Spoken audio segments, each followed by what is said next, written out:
Welcome back viewers, एक बार फिर हम आ चुके हैं और आज बात हो रही है सोशल मीडिया की दुनिया की। और इस दुनिया के जो बादशाह हैं वो कहलाते हैं इन्फ्लुएंसर्स। और इन्फ्लुएंसर्स के बारे में मैंने आपको ब्रेक से पहले कहा था कि हम कोई पार्सल मंगवाते हैं, कोई चीज़ मंगवाते हैं, तो हमारे घर पर अगर मेरे साथ ये होता है कि एक पार्सल आया तो मैं अगर घर पे नहीं तो घर वालों को कहता हूँ आपने पैसे दे देने, दूसरा पार्सल आया तो उसकी पेमेंट पहले हो चुकी होती है, हम पे कर रहे होते हैं। लेकिन इन्फ्लुएंसर्स के बारे में बड़ा मशहूर है, पार्सल दर पार्सल इनके घर पर, इनके दर पर आ रहे होते हैं और उस दर पर आने के बाद इन्हें कुछ पे नहीं करना होता बल्कि उल्टा इनको पे किया जा रहा होता है। तो मेरे दोनों गेस्ट मेरे साथ मौजूद हैं, कायनात और शाजिया।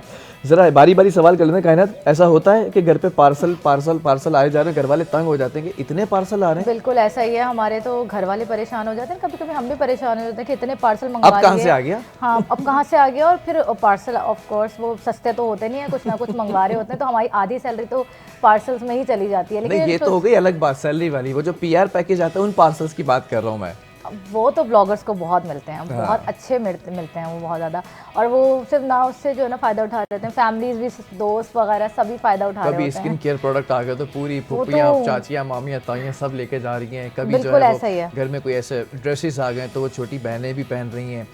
इट हैपन्स, बिल्कुल ऐसा ही है और ये बहुत ज़्यादा होता है। और आप बल्कि रेस्टोरेंट्स वगैरह भी आपको रीच आउट करते हैं, तो आप किसी रेस्टोरेंट में जा रहे हैं, अगर आपका कुछ अच्छा खाने का मूड है तो बस ठीक है, जाएं, जाके उनको अपना ब्लू टिक दिखाएं जो कि फेक फॉलोअर्स से भरा हुआ होता है। अच्छा, इस पर आना है शादी। ये क्या है, ये आजकल फॉलोअर्स खरीद लेते हैं, 1 मिलियन फॉलोअर्स हो गए, ब्लू टिक आजकल खरीद लेते हैं। और वो ब्लू टिक के बाद आप जाके दिखाएं कि देखिए मेरे इतने फॉलोअर्स हैं, और वो ब्लॉगर्स फ्री में सारी चीज़ें एंजॉय कर रहे हैं। मतलब आजकल डिजिटली ऐसा हो गया है कि लोग पहले ये होता था कि हर कोई ब्लू टिक अफोर्ड नहीं कर सकता, ले ही नहीं सकता था। एक होता था कि आपको ये इतने फॉलोअर्स होने चाहिए तो आपको ब्लू टिक मिलेगा। आप पहले होता था कि सेलिब्रिटीज़ के आ रहे हैं, आप हर कोई इन्फ्लुएंसर जिसके 3K हैं, 5K हैं, इनफैक्ट 500 फॉलोअर्स हैं, वो लोग ब्लू टिक लेके बैठे हैं। और जो मेहनत कर रहे हैं वो नॉर्मल, उनका कंटेंट भी अगर अच्छा है, इन्फॉर्मेटिव कंटेंट है, वो लोग ऐसे ही बैठे हैं। वो कहते हैं हम आपकी मार्केटिंग कर देंगे, हम ये कर देंगे, हमारा ब्लू टिक है, उधर कहते शो करते हैं रेस्टोरेंट्स में। तो मार्केटिंग का जो खेल होता है ना, उस पर लोग जो है ना बस जो मतलब खेल गया वो सिकंदर। एग्जैक्टली। अच्छा, तो ये क्या हर बंदा ये कर रहा है? अब ये फेक फॉलोअर्स है तो वो पता तो चल जाता होगा ना फेक फॉलोअर्स का। फेक फॉलोअर्स का ऐसे पता चलता है कि आपकी वीडियोस पे रीच नहीं होती है, आपके आपका कंटेंट कितना वायरल है। बट मैं आपको बताऊं कि इतना कोई एजुकेटेड तो यहाँ पर इतना ज़्यादा है नहीं कि रेस्टोरेंट्स वाले यही बैठ के देख रहे होंगे इसकी क्या रीच है, क्या है। बस वो देखते हैं हाँ ठीक है इसका ब्लू टिक है, ओके ठीक है सही है, आ जाए आप आए प्लीज़, बल्कि और ज़्यादा इज्जत दी जा रही होती है। ये तो बड़ी हैरान कुन बात है। अच्छा, खरीदने का तरीका भी आसान है कि खरीद सकते हैं, पे करो खरीद लें? खरीदने का तरीका तो ऐसा है 200, 300, 400, 500 ऐसे करके लोग इस पे भी मार्केटिंग कर रहे हैं पैकेजेस के थ्रू। आप ये देखें ना, आप अपना इंस्टाग्राम ओपन करिएगा तो आपके पास ना वो कैटेगरीज आ रही होंगी। 200 रुपये में 500 फॉलोअर्स, 250 रुपये में 1000 फॉलोअर्स, इस तरह से वो बिक रहे होते हैं। अच्छा, ज़रा ये भी बताएं कि अगर 1 मिलियन सब्सक्राइबर्स किसी के हैं तो रील्स के फिर चार्जेस भी तो एक होते हैं ना इन्फ्लुएंसर्स के, तो आजकल चार्जेस क्या चल रहे हैं? देखिए ये तो हम बता नहीं सकते वरना सारे हमारे पर आ जाएंगे। नहीं मतलब एक नॉर्मल सा क्वेश्चन है कि कितना कमा लेते हैं अपनी रील्स से? कोई 1 मिलियन फॉलोअर्स है किसी के, लाइक उन्होंने एक कैटेगरी करी होती है कि हम स्टोरी के इतने चार्जेस लेंगे, हम फीड के इतने चार्जेस लेंगे, रील्स के। कोलैबोरेशन तो बहुत कम करते हैं जिनके मिलियन में व्यूज होते हैं, वो कहते हैं हमारे सारे फॉलोअर्स तो आपके पास चले जाएंगे, बहुत कम कोलैबोरेशन करते हैं। अच्छा, अगर ज़्यादा फॉलोअर्स हो तो फिर वो कोलैब की तरफ नहीं जाते, फिर वो चार्जेस करते हैं। वो कहते हैं हम आपको एक स्टोरी या एक रील एक बनाकर दे देंगे। कितने चार्जेस होते होंगे 1 मिलियन फॉलोअर के? देखें ये बताना तो मुझे लगता है कॉन्फिडेंशियल है बहुत ज़्यादा। चले 100 दुआ करें हमारे भी हो जाए। चले 100 के फॉलोअर्स के ऊपर आ जाते हैं, उनके चार्जेस क्या होते होंगे कोई रील बनाने? मैं बताती हूँ आपको, वो 50 प्लस से अबव लेते हैं। अच्छा जी, 50 प्लस से अबव ले रहे होते हैं। मेरे पास जितने भी ब्लॉगर्स आते हैं इस तरह से, हमारे बहुत ज़्यादा फेमस ब्लॉगर्स जो हैं, कुछ तो ऐसे ही हैं कि वो बिल्कुल ही कैमरा उठाया चल दिए, और फिर भी वो डिमांड करते हैं कि हमें 50,000 जो है वो पे किया जाए एक रील बनाने के और स्टोरी लगाने के। और अगर आप जैसे अगर हम कहीं इनवाइट कर रहे हैं तो ये उस चीज़ की हो गया, लेकिन आप पीआर की बात करें, पीआर पैकेज आ रहे हैं तो वो पीआर पैकेज भी चाहिए उनको, और वो रील के अलग पैसे भी चाहिए, हर चीज़ के अलग चाहिए। क्योंकि मैं जानता हूँ कि आप सफारी पार्क की तमाम सोशल मीडिया कैंपेन देख रही हैं, उसकी हेड भी हैं, और you are the only female Murtaza वाब साहब की टीम के अंदर ना, वो खुद भी अप्रिशिएट करते हैं आपको। ज़रा ये बताएं कि उसके अंदर भी आप इन्फ्लुएंसर्स को बुला रही होती हैं, तो कितना मुश्किल है इस कैंपेन को टेकअप करना, और सिंगल आप फीमेल वहाँ पर हैं तो कितनी सपोर्ट है आपको इस कैंपेन में? सबसे पहले तो मैं जो हमारे कराची मेयर मुर्तज़ा वहाब हैं उनका बहुत ज़्यादा थैंक्स करना चाहूँगी कि मैं उनकी टीम की जो है एक फ़ीमेल हूँ जो पूरे सफारी में जो है देख रही होती हूँ। हम आप देखें पहले सफारी पार्क जो था, जो कराची का सबसे फेमस पार्क है, उसकी एक इमेज डाउन हो गई थी। वो किसी और तरह से मशहूर था। बिल्कुल ऐसा ही है, उसकी इमेज बहुत ज़्यादा डाउन हो गई थी, लेकिन हमने कराची के जो मेयर मुर्तज़ा वहाब हैं उनका इतना इनिशिएटिव था कि हर चीज़ उन्होंने बहुत ज़्यादा इन्हेंस की और उसको बेहतर से बेहतर बनाने की कोशिश की सफारी पार्क को। अब आप देखें कि क्या चीज़ नहीं है जो सफारी पार्क में मौजूद नहीं है। आप देखें जंबो जंप आ गया, जिप लाइन कराची की जो ओवर द लेक, आप सोच भी नहीं सकते होंगे कि जिप लाइन होगी। तो मुझे लगता है कि हमारे सफारी पार्क को जो है वो बहुत ज़्यादा इन्हांस करने में मेयर मुर्तज़ा वहाब का बहुत बड़ा जो है ना एक हाथ है। अच्छा, सफारी पार्क का मैंने एक बात ये भी देखी कि सफारी पार्क के अंदर बड़ा मुर्तज़ा साहब ने एक नए आइडियाज़ के साथ आए, और माजी के अंदर वो आइडियाज़ थे टेबल के ऊपर, लेकिन उनको एग्जीक्यूट करना, that is the main thing ना। तो ये चीज़ की हमने देखा कि बच्चे जा रहे हैं, बड़े जा रहे हैं, और बाहर जैसे जिस तरह दूसरे जगहों पर जाया करते थे, अब सफारी पार्क के अंदर इजी एक्सेस है, मेन यूनिवर्सिटी रोड पर है, तो अब बड़ा चेंज आ गया कि लोग बाकायदा तौर पर फैमिलीज़ के साथ जाना अच्छा समझ रहे हैं। अच्छा, आपको मैं एक बात बताऊं कि ऐसा नहीं है कि वो मेयर हैं तो वो अपनी फैमिली को नहीं लेकर आते, वो महीने में एक बार दो बार अपनी फैमिली को ज़रूर विजिट कराते हैं। जंप पे खुद जो है वो जंप कर रहे थे, जिप लाइन पे उन्होंने इतनी बार जिप की है, अपनी फैमिली को, अपने बच्चों को करवाई है, डायनो पार्क जो बना है हमारा। तो ये सारी चीज़ें कि ऐसा नहीं है कि वो उन्होंने पूरे सफारी पार्क का नक्शा ही बदल दिया, पूरा सफारी पार्क चेंज कर दिया। वो इमेज जो हमारे माइंड में बहुत किया है खराब कराची थी, के लड़के ने ना बहुत अच्छा काम किया है, और मुझे लगता है कि शायद उनका ये शौक है, इस वजह से वो इन सब चीज़ों में ज़्यादा इन्वॉल्व है। मुझे लगता है उनका शौक पता है क्या है? उनका शौक है इस कराची की हालत को तब्दील करना। बिल्कुल ऐसा ही है। कराची का बेटा मुर्तज़ा वहाब, मेयर कराची, इस वक्त बारिशों के अंदर भी हमने देखा कि बहुत सारी शाहराएँ क्लियर थीं, हमने दिखाने की कोशिश की कि बहुत सारी जगहों पर पानी भरा हुआ था, इसमें कोई दो राय नहीं है, लेकिन कहीं जहां माजी के अंदर बहुत ज़्यादा पानी होता था वहां पर इस बार पानी नहीं नज़र आया। ऑल तो ये भी एक बात है कि बारिश उस हिसाब से नहीं हुई, वो एक अलग पूरी डिबेट है, लेकिन सफारी पार्क एक ऐसा रोल मॉडल बन चुका है जहाँ पर आप जा सकते हैं। फिर आपको याद होगा नाज़रीन, मैं बात कर रहा हूँ इस वक्त हॉक्स बे की, उस एरिया की, वहाँ पर उन्होंने वाटर एक्टिविटी शुरू की। ये तमाम चीज़ें हैं क्योंकि कराची के अंदर ये सस्ती तफरियाँ होना बहुत ज़रूरी है। लोग जिस डिप्रेशन के अंदर हैं, जिस एनजाइटी के अंदर हैं, जिस बेरोज़गारी से गुजर रहे हैं, वहाँ पर ये तफरियाँ होना ज़्यादा ज़रूरी है। और ये मेरा आप लोगों से वादा है कि मैं सफारी पार्क से एक प्रोग्राम ज़रूर करूँगा, चाहे वो मॉर्निंग शो वहाँ से किया जाए और आपको दिखाया जाए कौन कौन सी राइड्स हैं। और हिरा जो कायनात जो है वो सोशल मीडिया हेड है, तो कायनात आपके साथ ही हम जो है वो सफारी पार्क का पूरा प्रोग्राम करेंगे। शाजिया, ये बताएं आजकल कौन कौन सी ऐसी कैंपेन्स हैं जिसको आपने टेकअप किया हुआ है और आपको लगता है कि बहुत टफ काम है भाई, लेकिन जो मार्केटिंग करवाने वाले हैं वो उतना पे नहीं कर रहे हैं इन्फ्लुएंसर्स को, बस काम उन्हें चाहिए 100% और तनख्वाह या फीस जो दे रहे हैं उसके चार्जेस 50% हैं। बिल्कुल ऐसा ही है। जैसे अगर हम किसी वर्क प्लेस की बात करें, हम जाएं तो हमें शुरू में कहा जाता है यार इंटर्नशिप है, आप कर लो 3 महीने की। अच्छा, इंटर्नशिप के नाम पर पूरा काम लिया जाता है। इन्फ्लुएंसर्स की भी इंटर्नशिप होती है? नहीं, इन्फ्लुएंसर्स की नहीं होती है। जैसे एक एग्जांपल दे रही हूँ, इसी तरह इन्फ्लुएंसर्स के साथ भी होता है कि यार अभी ब्रांड शुरू किया है, आप जो ना प्रमोट कर दो, अभी शुरू का है ना, तो आपको इतने दे देंगे, फिर आगे जाके जब हमें लगेगा हमें आपसे इतना फ़ायदा हो रहा है तो हम आपको पैसे बढ़ा देंगे। ये बहुत अच्छा चूरन है ना जो हर जगह हमारी कराची की पुरानी बसों से लेके नई बसों तक और नई बसों से लेके दफ्तरों तक ना, ये चूरन हर जगह बिकता है। हाजमे का चूरन कहलाता है ये, इससे इसको हजम करना पड़ता है, तो ये चूरन आप लोगों को भी मिलता रहता है। बिल्कुल ऐसा है। आप किसी भी वर्क प्लेस पे कर लो XYZ, आपको हर जगह यही चीज़ सुनने को मिलेगी। बेसिकली एक स्कीम होती है जो कि लोगों को मंजन बेचा जाता है कि आप ये चीज़ करो, और कुछ लोग होते हैं जो फ्रेश ही होते हैं, जो आए होते हैं इस फील्ड में, वो बेचारे कर लेते हैं इस चीज़ को लेकर ना।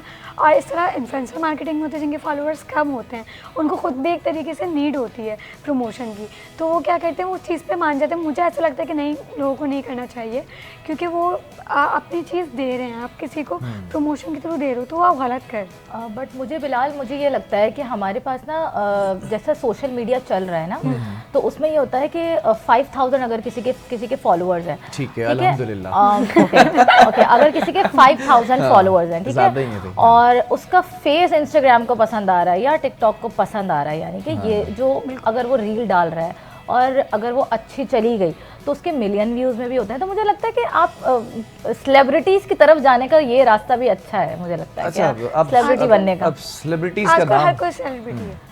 आपने सेलिब्रिटीज का नाम ले लिया है तो वो जंग छिड़ी गई है जिसकी तरफ मैं नहीं आना चाह रहा था। एक बड़ी मशहूर टिकटॉकर हैं, पाकिस्तान की नंबर 1 टिकटॉकर वो खुद को कहती हैं, और हैं या नहीं आई एग्जैक्टली डोंट नो, लेकिन जो हमारे एक्टर और एक्ट्रेसेस हैं वो कंपैरिजन पर आ जाती हैं कि मैं इनसे भी ज़्यादा बेहतर हूँ, मुझे फ़लाना ड्रामा भी ऑफ़र हुआ था, मुझे जो है वो खलील रहमान कमर साहब का भी एक ड्रामा ऑफ़र हुआ था, मुझे यहाँ से भी ऑफ़र आई थी, फ़लाना भी ऑफ़र थी, मुझे इंडिया से भी ऑफ़र आई थी, मुझे जो है वो इंडिया से आगे भी ऑफ़र आई थी, मुझे चांद से भी ऑफ़र आई थी, मुझे वो मरीख से भी ऑफ़र आई थी, मुझे सूरज से भी ऑफ़र आई थी।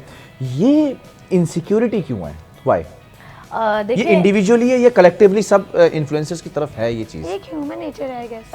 ये जो है ना ह्यूमन नेचर भी कह सकते हैं। असल में क्या होता है कि हमारे सेलिब्रिटीज़ जो है ना आजकल बहुत ज़्यादा इनसिक्योर हो गए हैं ब्लॉगर्स से। अच्छा। सोशल मीडिया क्योंकि जब से ये लोगों ने आना शुरू किया, आप देखें हमारे पास कुछ ऐसी टिकटॉकर्स हैं जो बहुत नो डाउट कि वो प्रिटी हैं, बट वो कुछ नहीं है, ऊपर से खाली हैं, मतलब ब्यूटी विदाउट ब्रेन कह सकते हैं आप उनको, ठीक है। और हमारे जो सेलिब्रिटीज़ होते हैं बेचारे बड़ी मेहनत करते हैं, वो बहुत एंड तक वो बैक स्टेज पर होते हैं, बहुत आगे बढ़ते हैं, कहीं जाकर उनको कोई रोल मिलते हैं। It takes time to reach there। हाँ बिल्कुल, तो वो एक चीज़ ना आ जाती है, वो एक इनसिक्योरिटी तो नहीं कहेंगे बट वो एक चीज़ आ जाती है कि हमने इतनी मेहनत की, हमने काफ़ी मेहनत करके आ गया है और इन्होंने सिर्फ एक कैमरा उठाया और फिल्टर लगाया और लिपसिंग की और इनको इतनी रीच मिल गई।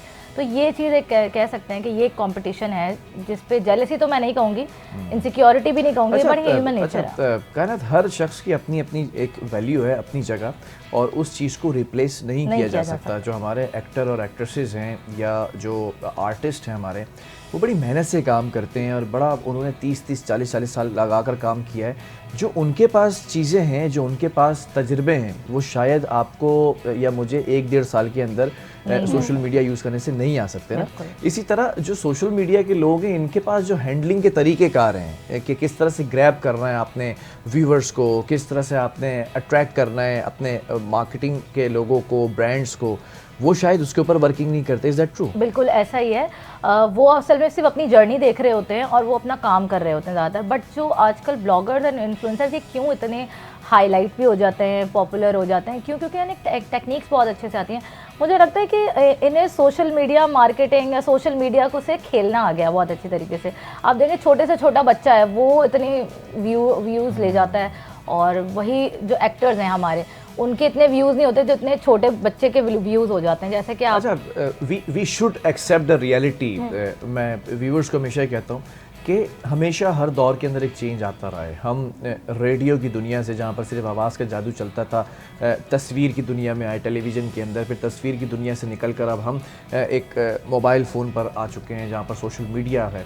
तो we should accept the reality की चीज़ें तब्दील हो रही हैं, मीडियम और मोड चेंज हो रहे हैं। हम अगर उसकी तरफ नहीं आएंगे तो शायद हम पीछे रह जाएंगे। बिल्कुल ऐसा है, ऐसा ही है, बिल्कुल ऐसा ही है। अब आप देखें जेनजी का दौर है, ठीक है। अब आप ये देखें हमारी लैंग्वेज तक चेंज हो चुकी है। लैंग्वेजेस, वो इंग्लिश जो पहले बोली जाती थी अब वो इंग्लिश नहीं बोली जाती। तो बहुत सारी प्लेटफॉर्म्स चेंज हो गए हैं, चीज़ें चेंज हो गई हैं। अब हमें नहीं पता कि कल को कौन सी ऐप निकल कर आ जाए और उस पर लोग चलना शुरू हो जाए। तो हमारे सेलिब्रिटीज़ जो हैं वो उसी जो चैनल के थ्रू ही जो है वो अप्रोच कर रहे होते हैं। बड़े बड़े सेलिब्रिटीज़ भी हैं जो सोशल मीडिया पर भी काफ़ी एक्टिव हैं। हाँ, अगर हम देखें तो वो भी ब्लॉगिंग और व्लॉगिंग की तरफ उतना ही एक्टिव हैं जितने दूसरे इन्फ्लुएंसर्स हैं।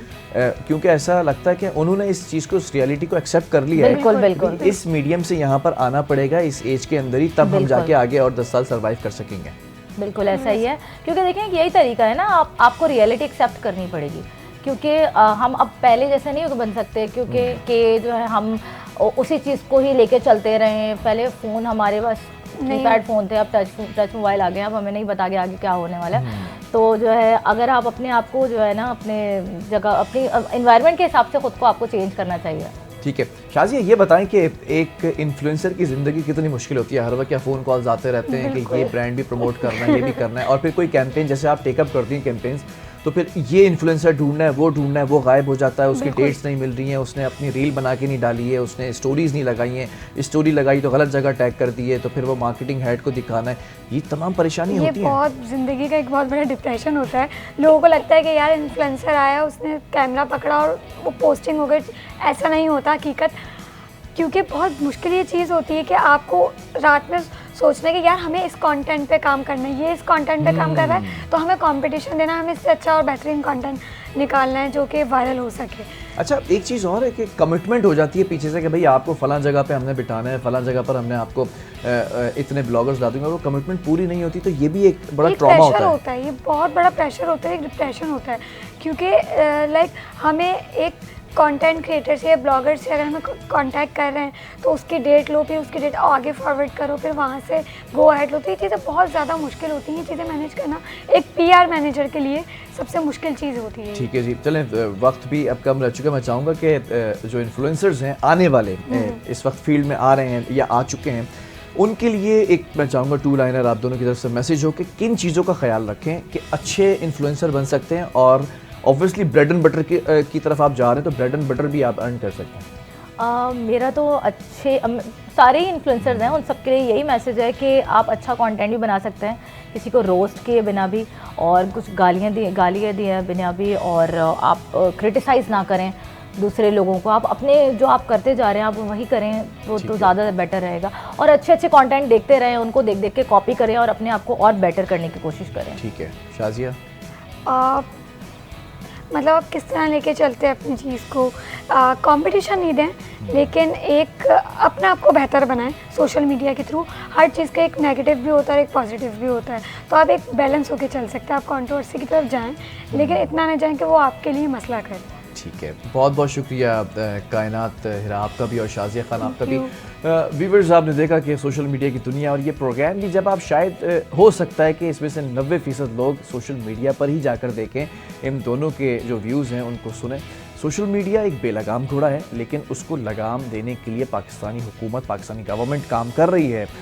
लेकिन सवाल ये पैदा होता है कि आप जितने इन्फ्लुएंसर्स जो भी मुझे इस वक्त बैठे हुए सुन रहे हैं वो क्या कर रहे हैं। बहुत अच्छा काम कर रहे हैं आप लोग, I appreciate all of you. छोड़ दीजिए तमाम जंग को, तमाम चीज़ों को, क्रिटिसिज्म को और रोस्टिंग को। Just do your work whatever you want to do between the lines. इसी के साथ एक वक्फे की तरफ जा रहे हैं। वक्फे के बाद हम एक इंपॉर्टेंट टॉपिक है, वो भी हमने डिस्कस करना है, कराची यूनिवर्सिटी के प्रोफेसर का अगवा और उनकी बाजियाबी का मामला।